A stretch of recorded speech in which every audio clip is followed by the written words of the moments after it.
Station Showdown by Alton Gar. Walton stared silently at the cards on the table.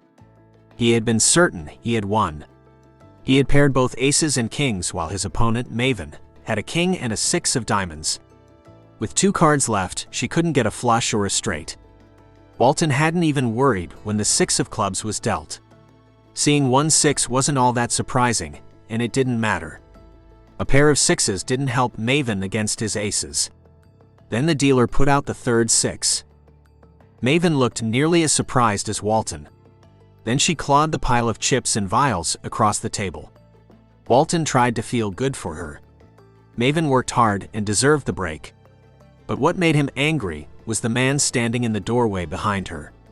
Rick Stagan was the only man on the entire station who was fat. The station commander wore that fat like a badge of honor. And why not? Every roll of fat had cost far more than what Maven had just won. Walton, meanwhile, skipped several meals most weeks to pay his rent. Rick grinned at him as everyone walked out. "Looks like I'm finally going to evict you," he said. "I have 48 hours to get the money," Walton said. That wasn't long enough. He should have called for an evacuation shuttle weeks ago.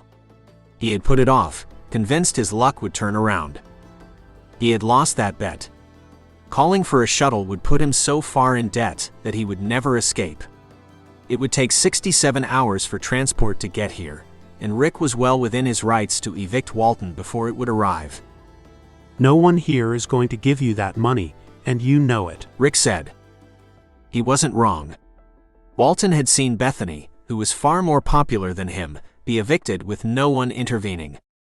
They were all too close to the edge to take an extra step towards it, even if it was to pull someone back from oblivion. But he had also seen the hopeless look in their eyes when they watched Bethany floating in space. That look was the reason Rick wanted to evict Walton. Walton was the only person on the space station that hadn't given up. "I don't take charity," Walton said. He then hurried back to his room, where he requested an evacuation shuttle, not wasting time filling in any of the details. Without that information, it would force them to act as if the station was in crisis. That would mean a much larger and faster shuttle. It would cost 10 times as much as a one-person shuttle, but he would be dead before the smaller shuttle arrived. If he did somehow survive, his last trip in space would be a comfortable one. While Walton tried to come up with a better plan, he packed up his few belongings. He hoped he would find something valuable he had forgotten. But he had brought nothing of value to the station, and in the last 2 years he had barely survived. Almost everyone else was on the edge too, as Rick had raised food prices twice and oxygen prices 3 times. While he checked the station's computer for any scheduled poker games, the doorbell rang. It was Maven. She started talking as soon as the door opened. "I'm sorry it went down like that. I didn't intend to take so much." Maven always talked too much, but this was different. No one apologized for winning, especially not against Walton. He was easily the best player on the station, and its only professional gambler. For everyone else, poker was simply one of their only sources of cheap entertainment.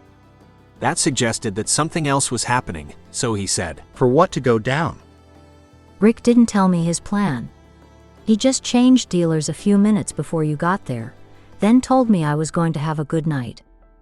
Walton thought over all the games he had played over the last couple of weeks. Most had been normal games where the players took turns dealing. But the official station games always had a dealer.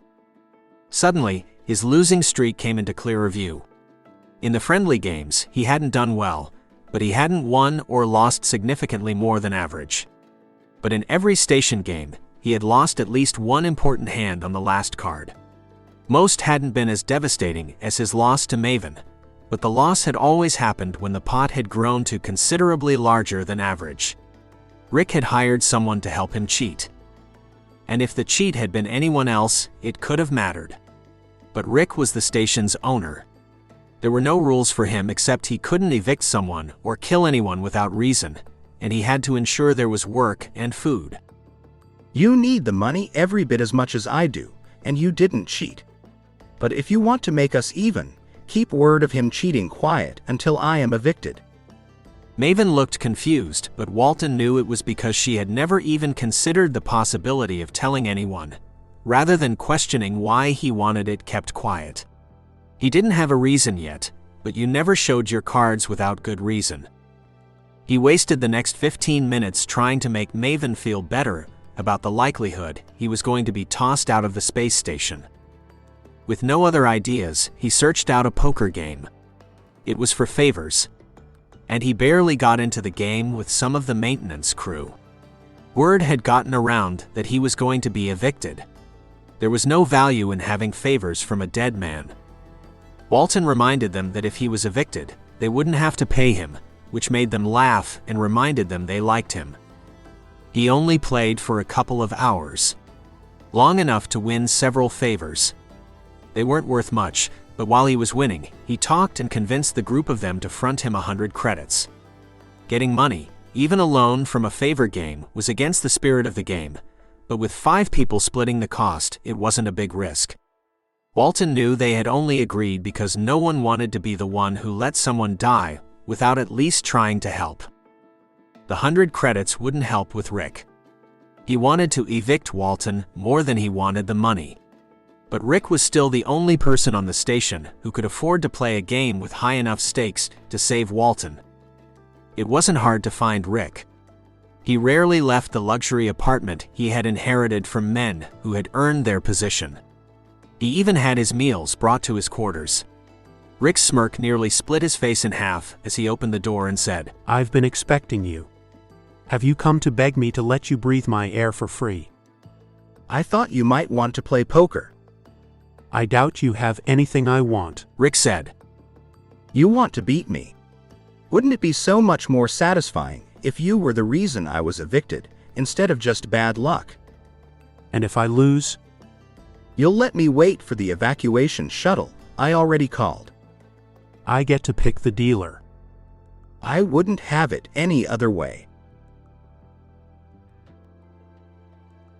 Walton barely had time to get the word out that there would be a big game. Luckily, the space station was one of the most boring places in the universe because he needed a crowd for his plan to work. The game was simple enough. The buy-in for the game would be 100 credits. If Walton could win all of Rick's chips, Rick would buy back in for 200 credits.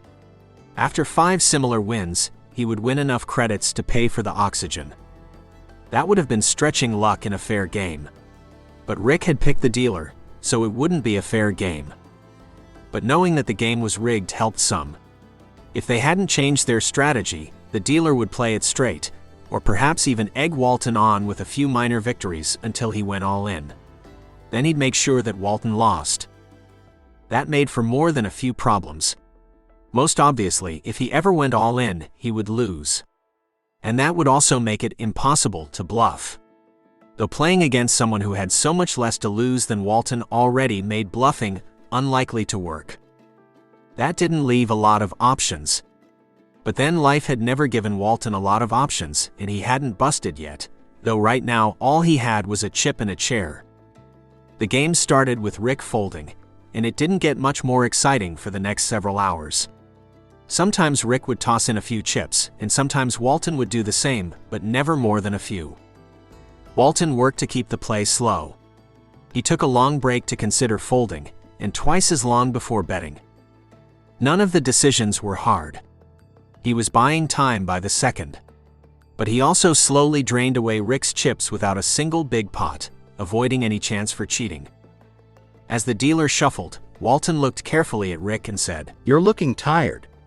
How about if I win this hand, we both have a meal and a good night's sleep before we play anymore? Rick obviously wanted to say no, but he was exhausted. Unless you had played serious poker, it was hard to understand how exhausting it could be. Physically, you were just sitting in one place, but mentally you were doing math while trying to read the expressions on someone's face and controlling your own emotions. And this game was even harder because they were doing it in front of a crowd. If the dealer helping Rick cheat hadn't existed, Walton never would have suggested the break. The exhaustion would be more of an advantage for Walton than the pampered station commander. But the dealer would protect Rick from doing anything too stupid. Rick didn't answer, but when Walton won, Rick said, "We'll start again in the morning." He spoke as if it was his idea. It was childish and perfect because having the audience see how petty Rick could be was part of the point. Walton slept in the next morning, showing up 20 minutes late. As Walton took his place at the table, Rick said, "I let you play slow yesterday. Today, we're going to play poker." That was fine. Walton had never believed he could draw out a game of poker for 4 days. But now that Rick understood the clock was in play, it was yet another thing the station commander had to think about. That was when Walton started talking.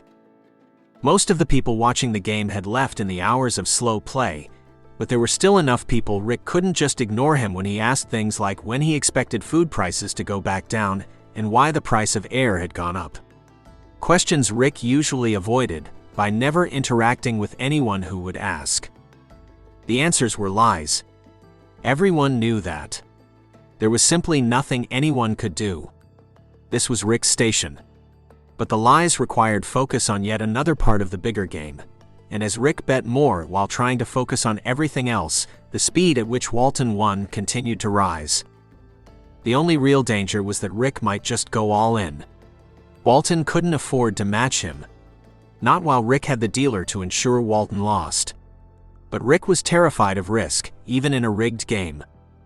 After Walton slowly whittled Rick down and made him buy back in twice, they ended the day.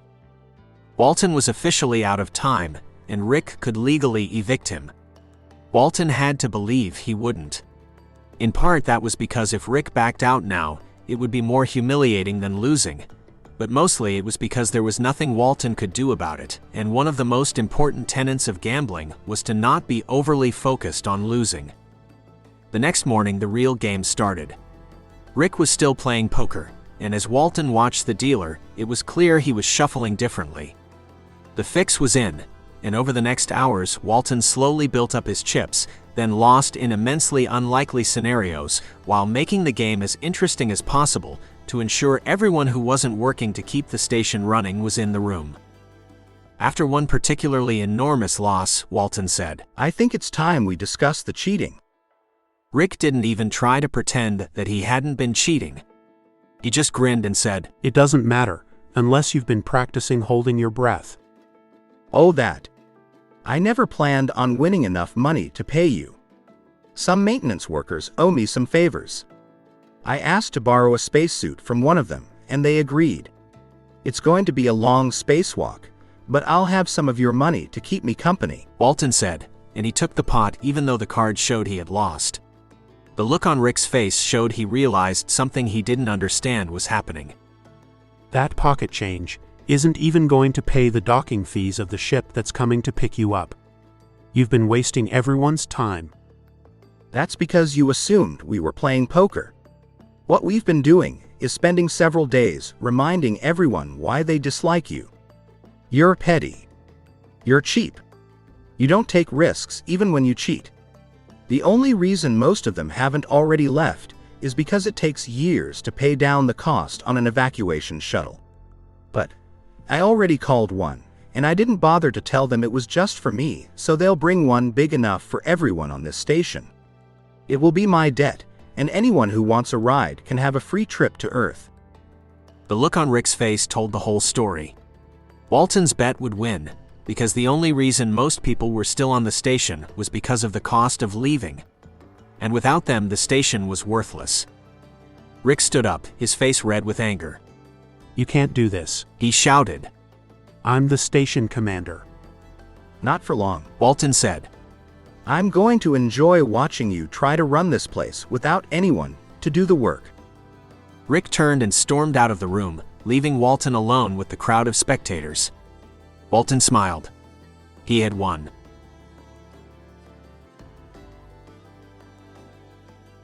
Author's note: authoritarianism is a problem.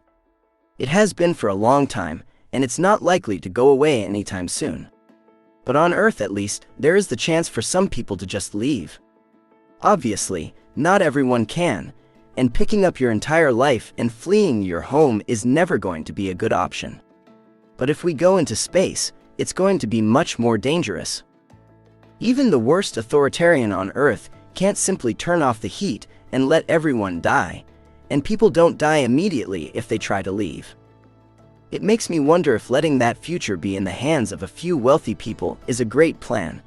Because while I believe there is value in colonizing Mars, if the person in charge can't even successfully run a social media company without their ego sabotaging it, then why would I assume it might not be a problem when there is no one who can hold them accountable for anything? If you enjoyed it and want to read more stories from me, you can sign up for my weekly newsletter where I share free stories every week.